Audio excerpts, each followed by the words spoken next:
안녕하십니까. 캔사스 하모입니다.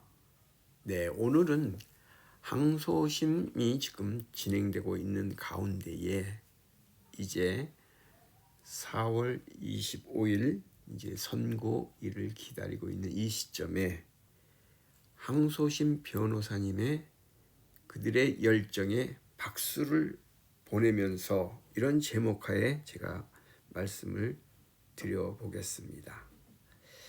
네. 3월 25일 구속기간 갱신 결정 후에 지금 항소심 진행 사항은 계속 이어지면서 시간은 계속 흘러가고 있지만 우리들이 보기에는 특별한 사항은 없는 것 같은데, 즉 4월 25일까지 아무런 것이 없이 그냥 시간만 보내는 것 같은데, 저에게 눈에 띄는 것이 두 가지가 있더라고요.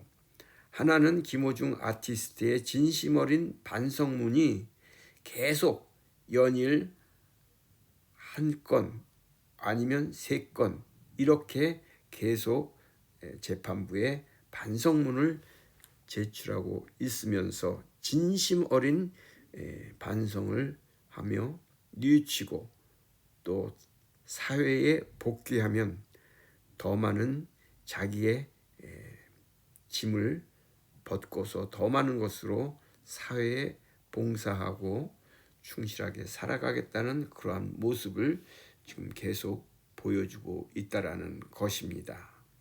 네, 그렇습니다. 두 번째는 변호인의 참고 자료 제출을 했다라는 것입니다.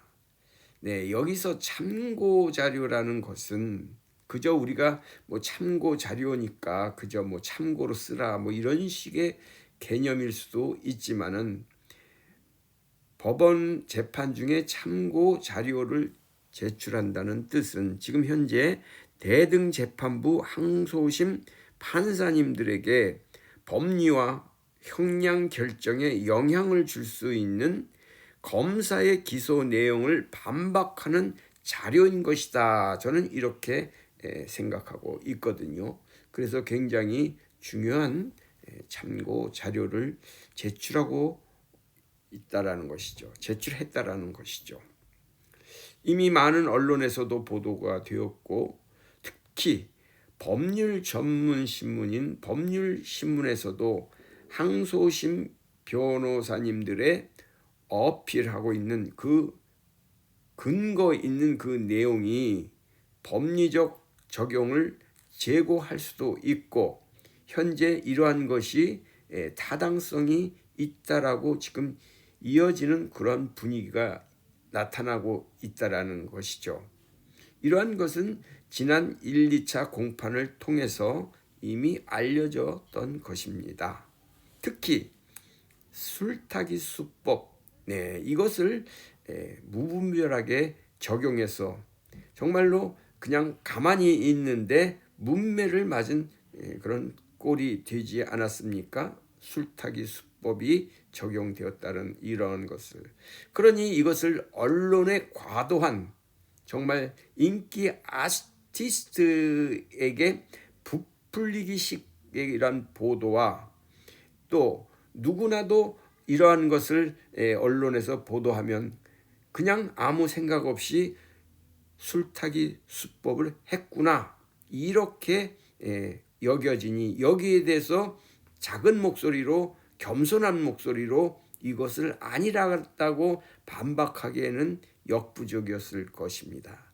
그런데 과감하게 지금 항소심 변호인들은 이것을 타파해 나가고 있기 때문에 참 기치가 주목되는 것이죠. 또 특히 특정범죄 가중처벌법상의 위험운전치상, 이것이 지금 가장 큰 혐의 중에 가장 큰 이 형량을 받을 때 이 법조항이 가장 큰 법리를 차지하는 것이죠. 그런데 이 위험 운전치상의 이 적용에 그 불합리하고 법리에 충분치 않다라는 그 신뢰를 들어가면서 변호인들이 지금 이것을 반박하였다고 지금 모두들 알고 있는 것 아니겠습니까? 이러한 것을 충분히 반박할 수 있는 그러한 식견이 있는 지금 변호인들이기에 이들은 또 한 번 참고 자료를 또 제출했던 것 같습니다. 네, 이러한 논조에 멀리서 그저 선입견과 국민의 정서라든가 감정 이런 것을 섞여서 선동적인 내러티브만 지금 쏟아내고 있었던 그저 그러한 것이었다. 이렇게 선입견을 가지고 보도했던 언론도 지금은 많이 진정된 분위기인 것은 이미 제가 여러 차례 말씀드린 바 있습니다. 또 기존에 그것을 보도했던 그것을 지적했던 많은 언론사도 지금 트바로티 아리스님들의 선한 영향력에 그것을 받아들이면서 더욱이 지금은 차분한 분위기로 이어져 나가고 있다라는 것은 누구도 부인하지 못할 것입니다. 네, 또 각계의 법률 전문가들도 여기에 대해서 지금 한마디씩 하는데 그것에 대해서는 이미 제가 말씀드린 바 있기에 더욱 기대가 되는 것이죠. 그런데 항소심 선고를 지금 20일 정도 남겨놓은 시점에서 변호사님들의 참고자료 제출은 1심 변호사들의 넋을 놓고서 법정에 그저 들어갔다 왔다 하는 것 같은 그러한 모습과는 대조적이다. 저는 이렇게 말씀드리고 싶습니다. 네. 캔사스 하면은 그래서 멀리서 지금 현재 항소심을 맡고 있는 이 변호사님들에게 박수를 보내고 싶은 마음입니다. 네, 앞에서 잠깐 언급했듯이 참고자료 제출이라는 것은 검사가 피고인의 잘못을 입증하기 위해 만든 근거 자료 그것이 잘못되었으니 그 입증한 것이 잘못 입증되었다는 것이죠. 범죄를 이렇게 했다고 그들이 기소한 그 내용이 잘못됐다라는 것을 지금 현재의 항소심 변호사들은 지금 잘 이 모양 저 모양으로 조목조목 피력하는 그러한 상태다. 저는 이렇게 생각하고 있는 것이죠.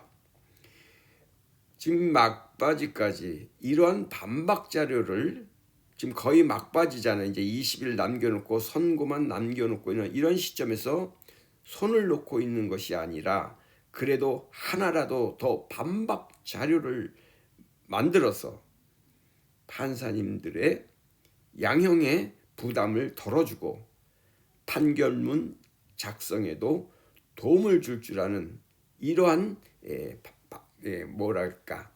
반박 자료와 참고 자료를 이렇게 계속해서 넣어준다는 것은 참 변호사님들에게 박수를 보내고 싶은 심정이 여기에 있다. 저는 이렇게 말씀드리고 싶습니다. 네, 그럼 현재 항소심 변호를 담당하고 있는 변호인단의 그 면면을 한번 소개해 보겠습니다. 네, 먼저 주영환 변호사님이시죠. 대구 지방검찰청장까지 지내신 분이었고 굉장히 연륜이 있으신 분입니다. 사법연수원 27기라는 것이죠. 그러니까 현재 재판부, 대등재판부, 부장급 판사님들보다도 8년 정도는 선배이신 것입니다. 이 주영환 변호사님이.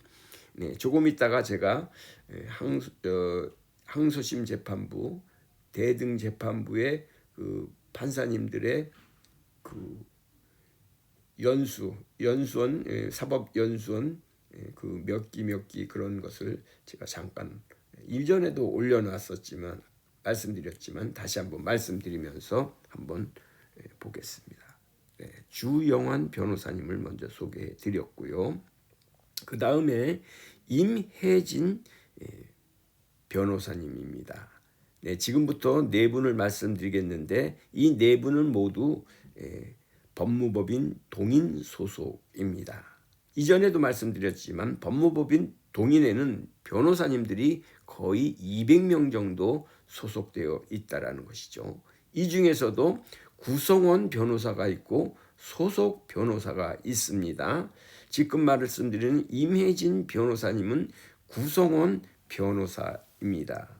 즉 외국에서는 이러한 구성원 변호사를 파트너 변호사다 이렇게 얘기하는 것이죠. 즉 책임이 있는 그 변호사 법무법인에 큰 책임이 있는, 즉 말해서 월급을 받아가는 변호사가 아니라 자기도 이 법무법인의 주인의식이 있는 그러한 변호사님이십니다. 그래서 임혜진 변호사님은 사법연수원 31기입니다.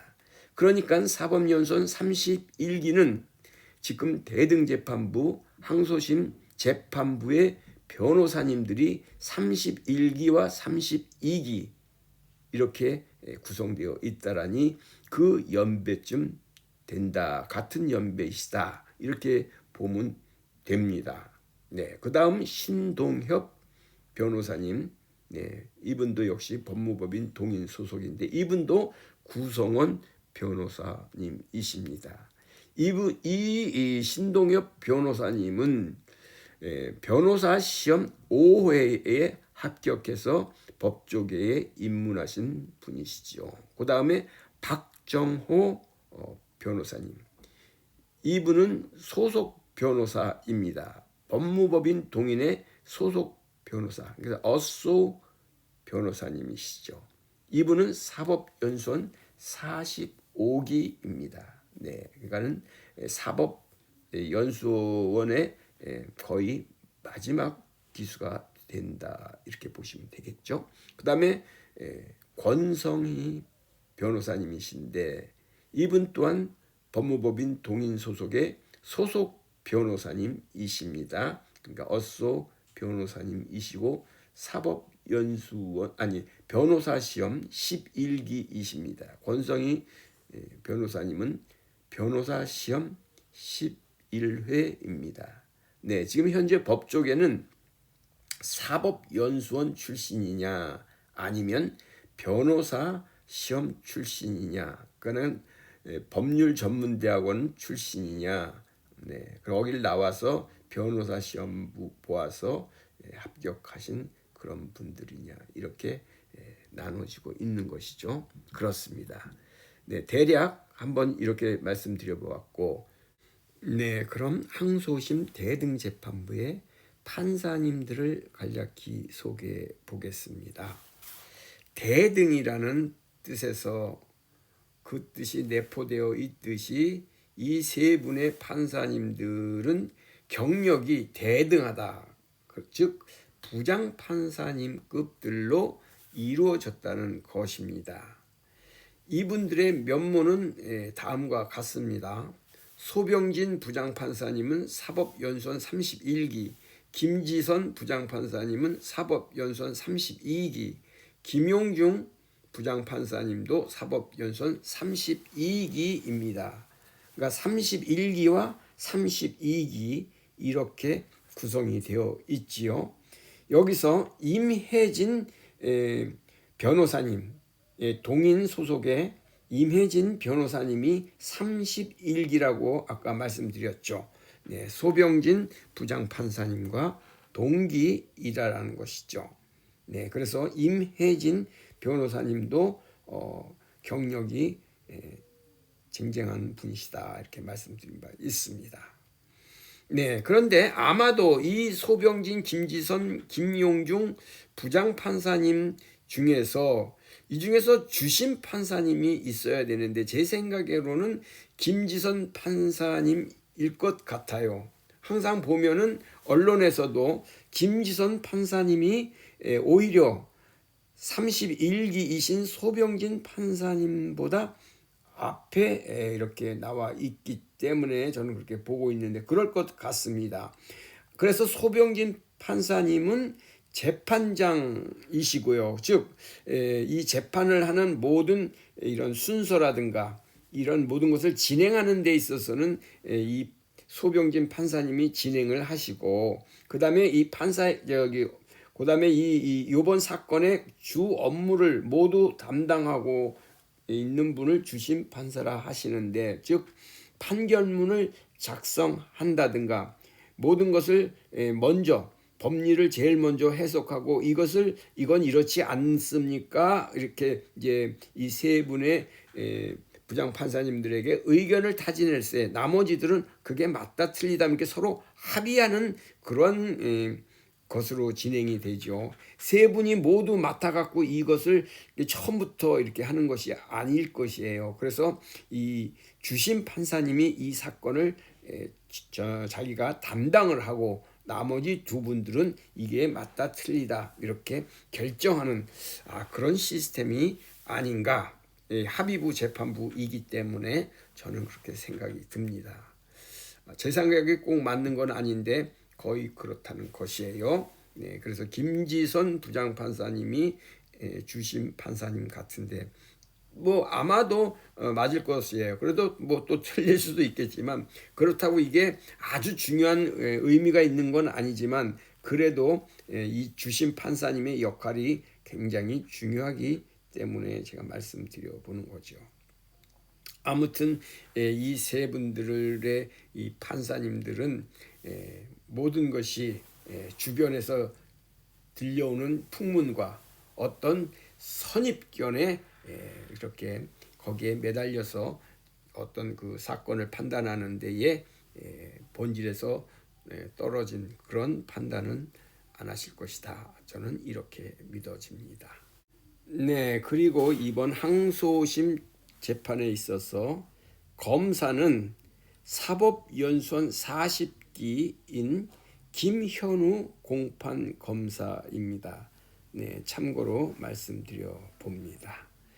네, 아무튼 이렇게 항소심은 지금 진행되어지고 있지요.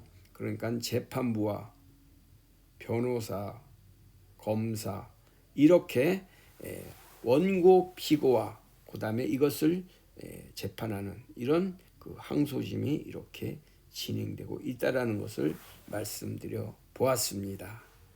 네, 지금 항소심 변호사님들의 열정과 노력이 우리가 눈에 띄게 그들의 열정이 보이기 때문에 이렇게 캔사스 하모는 이렇게 응원과 감사를 드리면서 오늘의 영상을 여기서 마치도록 하겠습니다. 캔사스 하모였습니다. 안녕히 계십시오. 건강하시고 평강하십시오. 감사합니다.